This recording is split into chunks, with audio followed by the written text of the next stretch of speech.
Hola a todos, esta es la segunda parte de colesterol, del tema de colesterol, de su síntesis, transporte y excreción.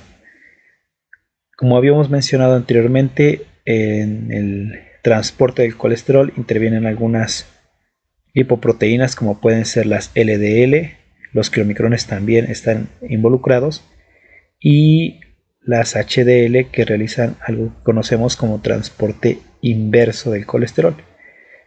Entonces ya hemos mencionado un poco de cómo interactúan estas lipoproteínas, sobre todo los clomicrones que se forman una vez que hay una ingesta de lípidos en general, pues los clomicrones se encargan de llevarlos desde el intestino hacia tejidos extrahepáticos o periféricos y posteriormente de ahí salen los remanentes de kilomicrones, estos que van hacia el hígado. Pero bueno, ahora nos enfocamos en una enzima que es la LCAT o lecitina colesterol transferasa que habíamos mencionado previamente. Se encarga de transferir y esterificar el colesterol para pasarlo, por así decirlo, transferirlo hacia las HDL. Y bueno, hay una proteína de transferencia de colesterol éster relacionada con HDL. Está en el plasma de algunas especies, incluyendo los humanos, y va a facilitar la transferencia de ésteres de colesterol o colesterol éster desde HDL hacia VLDL, IDL o lipoproteínas de densidad intermedia y las LDL. Va a ser intercambiado por triacilgliceroles. Y esto pues también va a afectar a la LCAT en las HDL. Vámonos a la excreción del colesterol. En la excreción del colesterol participan los ácidos o sales biliares y ahorita lo vamos a revisar. El colesterol sale del organismo por medio de la bilis, ya sea de forma no esterificada o en conversión hacia ácidos o sales biliares. Esto es un punto muy importante, considero. El coprostanol es un esterol de las heces y se va a formar en la parte baja del intestino. ¿Okay? Entonces, si en algún examen aparece esta pregunta, ¿cuál es el principal esterol de las heces? Pues ya recordarás que es el coprostanol. Luego, decíamos que los ácidos biliares o sales biliares van a ser una forma de excreción del colesterol. Entonces, se van a sintetizar en el hígado, se van a modificar en el intestino y vamos a tener primarios y secundarios. Los ácidos biliares primarios son estos que están aquí, y estos sí son muy importantes que los recuerdes, que te los aprendas: ácido cólico y quenodesoxicólico. Estos son los primarios. Esquema de Harper que nos muestra cómo se sintetizan está aquí. A partir de colesterol por una 7-alfa hidroxilasa se forma 7-alfa hidroxicolesterol por una serie de reacciones que involucran hidroxilasas, en este caso 12-alfa hidroxilasas. Pues vamos a tener la formación de colilcoenzima A o ácido cólico y quenodesoxicolilcoenzima A o ácido quenodesoxicólico. Entonces, estos son los ácidos biliares primarios: quenodesoxicólico y ácido cólico, ¿vale? Que aparecen aquí Acá todo esto, el cólico, y el queno desoxicólico, pues aquí está. Ahora, estos ácidos biliares primarios se pueden conjugar con algunos aminoácidos, como aquí está, puede ser con taurina, glicina, y van a seguir siendo ácidos biliares primarios, ¿ok? Aunque obviamente van a cambiar su nombre o su denominación a taurocólico o glicocólico. Aquí está mal esta palabra, pero es glicocólico. Y el queno desoxicólico puede cambiar a tauroqueno desoxicólico o glicoqueno desoxicólico. Entonces, esto es por medio de conjugación con estos aminoácidos que están aquí. Y siguen siendo ácidos biliares primarios. Ácidos biliares primarios. ¿Sale? Entonces, de repente también pueden venir estos compuestos. Tauroqueno desoxicólico o taurocólico. Y quizá te pueden hacer confundir a que son ácidos biliares secundarios, pero no, siguen siendo primarios. Los que ya son secundarios, pues por medio de una reacción o de reacciones de desconjugación y deshidroxilación se forman. Y los que van a ser secundarios son el desoxicólico y el litocólico. ¿Vale? Entonces estos, los de aquí abajo, los últimos de acá, son los secundarios. Son ácidos biliares secundarios. Y si por ejemplo te preguntan en algún examen o en algún o simplemente estás viendo ácidos biliares primarios y secundarios, bueno, estos son los secundarios y están. Los ácidos biliares son denominados así porque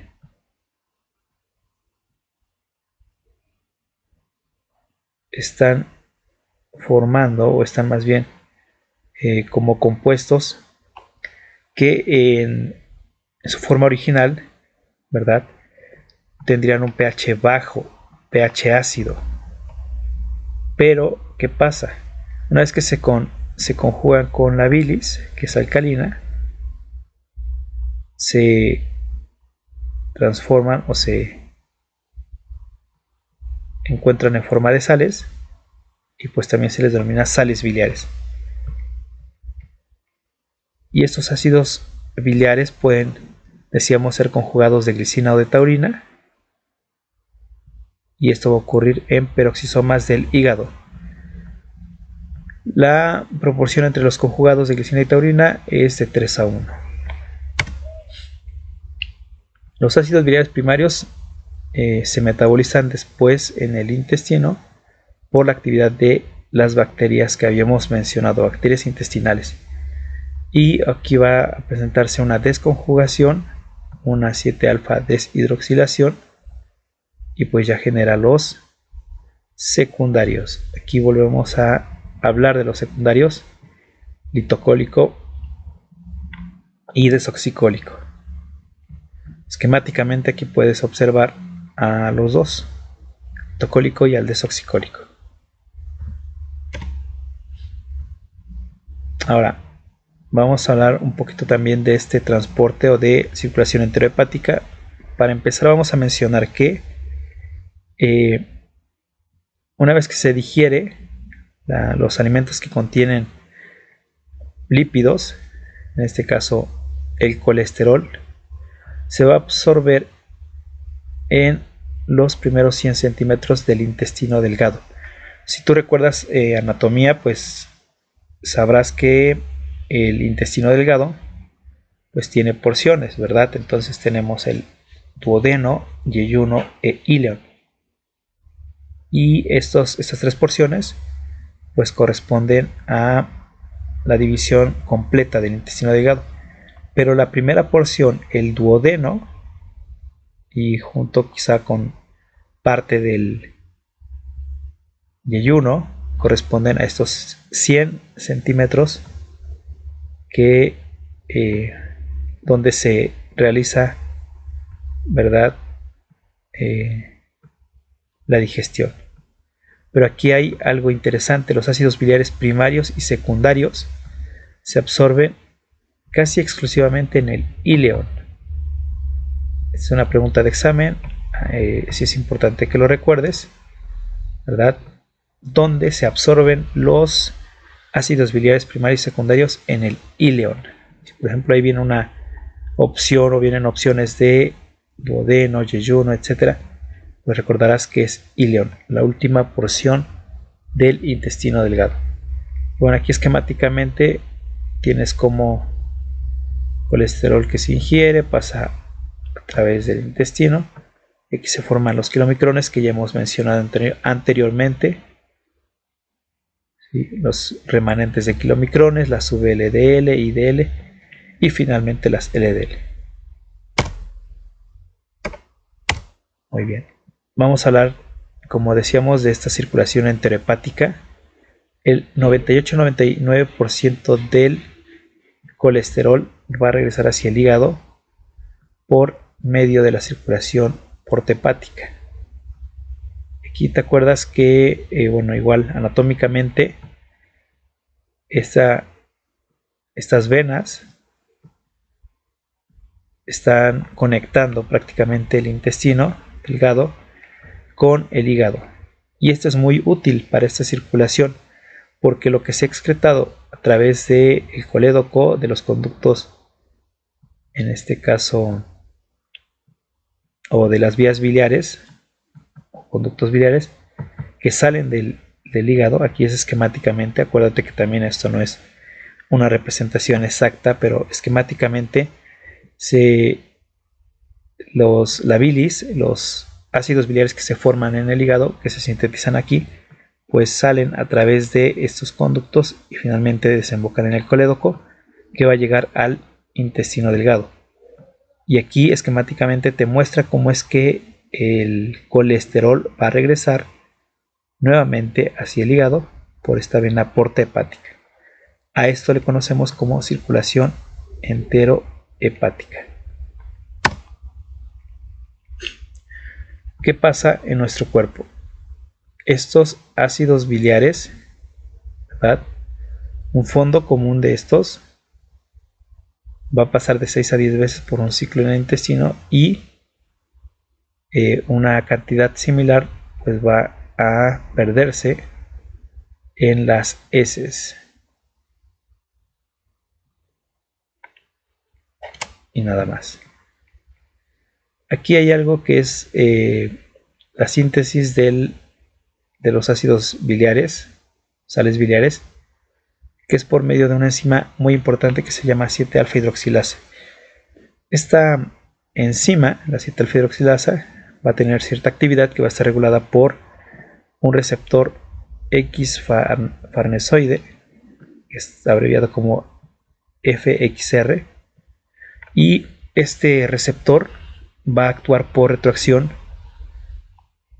por medio de unión a un ácido biliar. ¿Qué quiere decir esto? Que una vez que se forman los ácidos biliares, estos mismos van a ser los que inhiban a la enzima por medio de este receptor, ¿sí?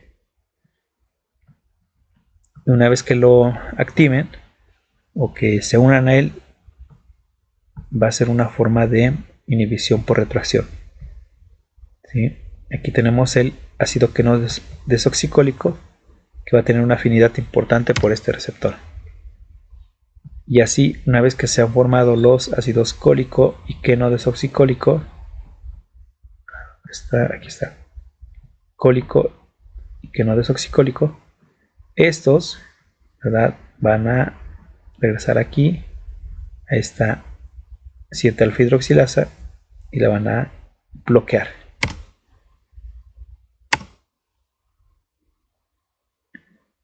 Y bueno, vámonos a aspectos clínicos. Hay factores que influyen en los niveles de colesterol. Estos son los hereditarios, ambientales o los inherentes, ¿verdad? También los factores dietéticos. Entonces, para que haya un nivel o niveles elevados o bajos de colesterol, pues influyen todos ellos. Quizá en algunos casos los pacientes van a tener una elevación, una hipercolesterolemia, elevación de colesterol por lipoproteinemias primarias, es decir, aquellas donde no funcionan adecuadamente las lipoproteínas, pues van a generar un aumento del mismo. En otros casos va a ser sobre todo el factor ambiental, tabaquismo, estrés y poca actividad física. Ojo para todos los que están en área de salud, que sobre todo, médicos, pero esto influye en todos. El tabaquismo, si tú fumas, es un factor de riesgo. El estrés, tienes estrés, ya tienes otro factor de riesgo. Y poca actividad física, si tú dices, no, ya no puedo hacer ejercicio porque estudio mucho, pues ya tienes otro factor de riesgo. El género más afectado por niveles elevados de colesterol va a ser el género masculino en comparación con el femenino. ¿Vale? Eso explica también en cierta forma por qué los hombres son más propensos a posteriormente presentar por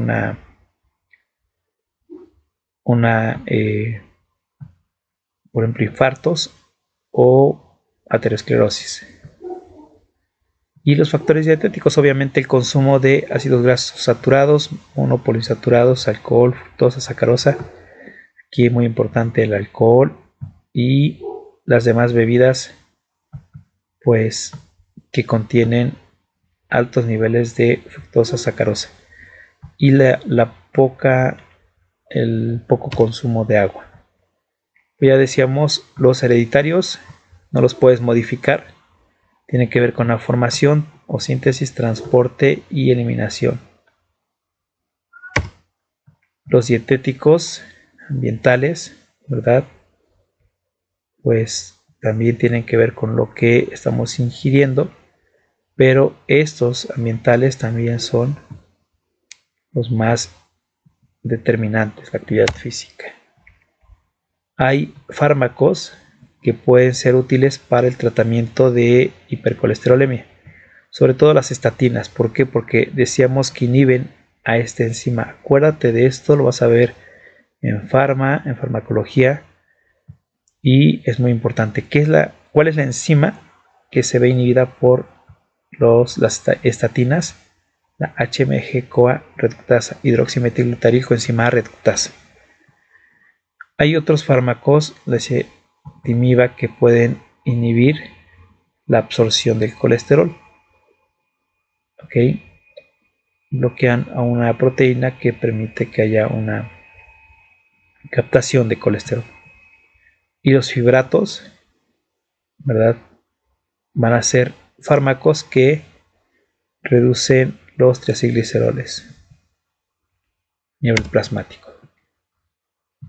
Y bueno, ya sabes esto, quizá lo has escuchado muchas veces, pero el colesterol sérico va a estar muy correlacionado con la aterosclerosis, que va a ser prácticamente depósitos de este lípido y otros más, y de células y otros elementos a nivel de las arterias, en la pared arterial. Okay. Y pues aquí terminamos este tema de colesterol. Si tienes alguna duda, algún comentario, te pido que lo estés agregando, ¿verdad? La parte inferior de este video.